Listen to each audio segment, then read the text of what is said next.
You know, if you're trying to get from Georgia to the Florida Keys, how are you going to get there? Reams, I'd probably take a plane, maybe a car. Do you get there by boat even? Yeah, pretty good option, sir. What about a bike? I don't know if I would do that. Well, a dad and a son did. And you know what? I'm sure they came back with some great memories. A 1,000-mile trip. Kaitlyn Ross has their story.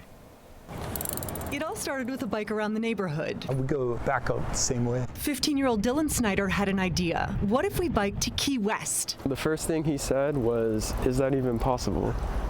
So it was a little bit of a challenge convincing him at first. Dylan figured it was the cheapest way to get there, but Justin wasn't so sure, at least at first. I asked him again how serious he was about doing this, and he was like 100%. So then we kind of got down to the details of how we could possibly do this.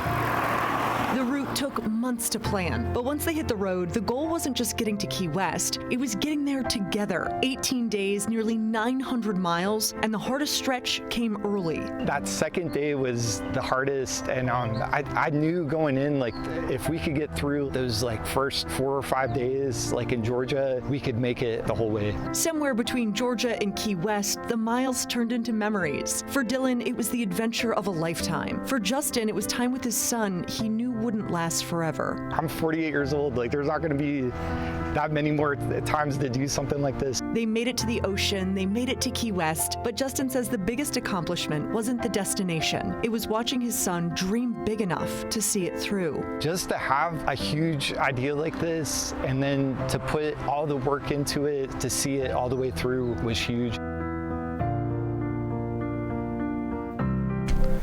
Love it. Creating memories, being outdoors, going to a beautiful part of the country, traveling through a beautiful part of the country. It's a great trip. You get over to the coast, take US 1 all the way down, and you get to Key West after 900 miles or so. It's a beautiful trip. Yeah, man. All right, well, I'm sure they had a well-earned seafood dish maybe when they got there to the southernmost point of the U.S. I hope so. That's okay. I was down there in January. It's still pretty crowded.